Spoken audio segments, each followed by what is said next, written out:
بسم اللہ والصلاۃ والسلام علی رسول اللہ صلی اللہ علیہ وآلہ وسلم۔ حضرت ابو ہریرہ رضی اللہ تعالیٰ عنہ سے روایت ہے کہ رسول اللہ صلی اللہ علیہ وآلہ وسلم نے ارشاد فرمایا، قیامت قائم نہ ہوگی جہاں تک کہ مسلمان یہودیوں سے جنگ کریں اور مسلمان انہیں قتل کر دیں۔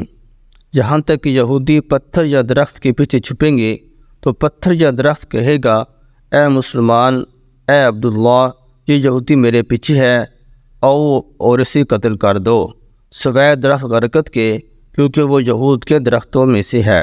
صحیح بخاری و المسلم۔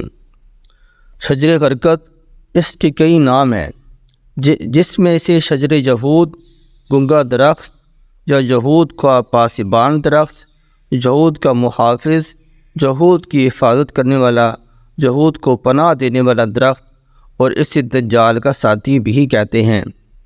غرقد ایک جنگلی درخت کا نام ہے جو خاردار جھاڑی کی صورت میں ہوتا ہے۔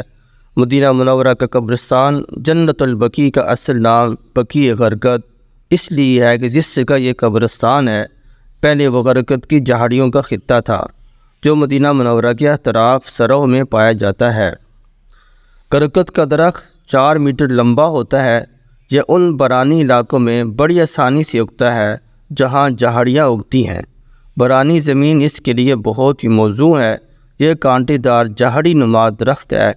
اس پر اورنجی کلر کے پھول بھی لگتے ہیں اور اس پر چیری جیسا پھل بھی لگتا ہے۔ احادیث مبارکہ کی متعدد کتب میں یہ بات درج ہے کہ غرقد کے درخت اسلام اور کافروں کے درمیان آخری فیصلہ کن جنگوں میں یہود کو پناہ دیں گے۔ اس لیے اسرائیلی حکام نے NGOs کے ساتھ مل کر افغانستان کے جنوب اور جنوب مشرقی علاقوں اور کابل کے گرد و نواح میں قیامت سے پہلے یہود کو پناہ دینے والے درخت غرقد کو بڑے پیمانے پر لگانا شروع کیا ہے۔ اسی طرح پاکستان میں بھی قادیانیوں کی تنظیمیں اپنے بھائیوں یہود کی حفاظت کے لیے، ان کی فلاح و بہبود کے لیے یہ درخت لگا رہی ہیں۔ رسول نبی کریم صلی اللہ علیہ وسلم نے فرمایا تھا کہ تمام ملت کفر یہ ایک قوم ہے، اس لیے قادیانی ان یہودیوں کی حفاظت کے لیے پاکستان میں بھی اس درخت کی شجرکاری مہم شروع کر رہے ہیں اور انہیں شروع کر رکھی ہے۔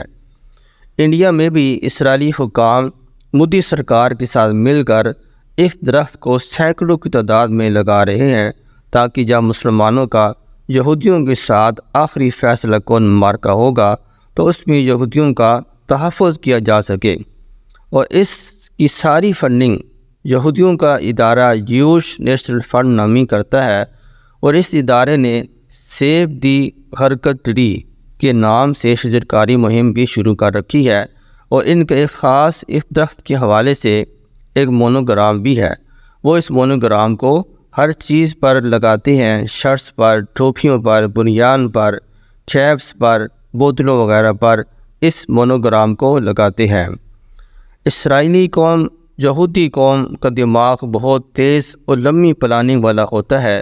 یہ ذہین قوم جو رزلٹ انہوں نے 40 سال بعد لینا ہوتا ہے اس پر ابھی سے کام شروع کر دیتے ہیں۔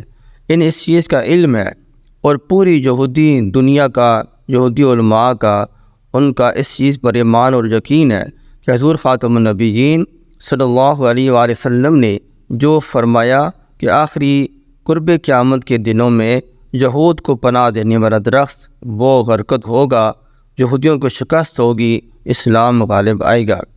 تو اس لیے وہ اس درخت کو پوری دنیا میں کثرت کے ساتھ لگا رہے ہیں، اور یہود کی حسد اور بغض کی جو اصل وجہ تھی، یہود اسلام کے پہلے دن سے ہی دشمن ہیں۔ اللہ تعالیٰ نے حضرت ابراہیم علیہ السلام کو 2 بیٹے عطا فرمائے، حضرت اسحاق علیہ السلام، حضرت اسماعیل علیہ السلام۔ بنی اسرائیل کے تمام انبیاء علیہ السلام حضرت اسحاق علیہ السلام کی نسل سے آئے ہیں، اور حضور نبی کریم خاتم النبیین صلی اللہ علیہ وآلہ وسلم حضرت اسماعیل علیہ السلام کی نسل سے آئے ہیں۔ اور یہود کو حضور نبی علیہ السلام کی آمد سے قبل اس بات کا علم تھا جو آخری نبی آئیں گے وہ اسحاق علیہ السلام کی نسل سے نہیں آئیں گے بلکہ حضرت اسماعیل علیہ السلام کی نسل سے آئیں گے، حضرت اسحاق علیہ السلام کی نسل سے انبیاء علیہ السلام کے آنے کا سلسلہ وہ بند ہو جائے گا۔ تو یہ چیز یہود کے لیے ناقابل قبول تھی، جس دن حضور نبی کریم صلی اللہ علیہ وآلہ وسلم نے اعلان نبوت فرمایا، اس دن سے ہی مسلمانوں کے سب سے بڑے دشمن کے طور پر یہود سامنے آئے، جس کا ذکر اللہ تعالیٰ نے قرآن پاک میں بھی فرمایا، لَتَجِدَنَّ أَشَدَّ النَّاسِ عَدَاوَةً لِلَّذِينَ آمَنُوا الْيَهُودَ وَالَّذِينَ أَشْرَكُوا، فرمایا کہ لوگوں میں سے سب سے بڑے دشمن اسلام کے وہ یہود ہیں، اور اللہ تعالیٰ نے اس قوم کو ملعون اور مغضوب علیہم بھی قرار دیا۔ اور ایک جگہ اللہ تعالیٰ نے قرآن کریم میں فرمایا، لُعِنَ الَّذِينَ كَفَرُوا مِن بَنِي إِسْرَائِيلَ عَلَىٰ لِسَانِ دَاوُودَ وَعِیسیٰ ابْنِ مریم، اللہ تعالیٰ نے اس ملعون قوم پر حضرت داؤد علیہ السلام، حضرت عیسیٰ علیہ السلام کی زبانی لعنت بھی بھیجوائی۔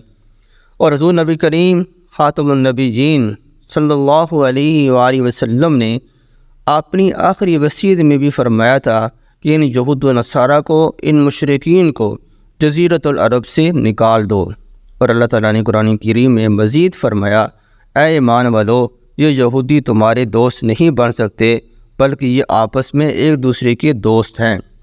تو انشاءاللہ مسلمانوں اور یہودیوں کا جو فیصلہ کن معرکہ ہوگا، اللہ تعالیٰ اس ملعون اور مغضوب علیہم قوم کو شکست فاش دیں گے اور مسلمانوں کو فاتح بنائیں گے۔ لیکن اس سے پہلے شہادتوں کا سلسلہ، قربانیوں کا سلسلہ وہ جاری و ساری رہے گا۔ دعا کہ اللہ تعالیٰ مسلمانوں کی حفاظت فرمائے۔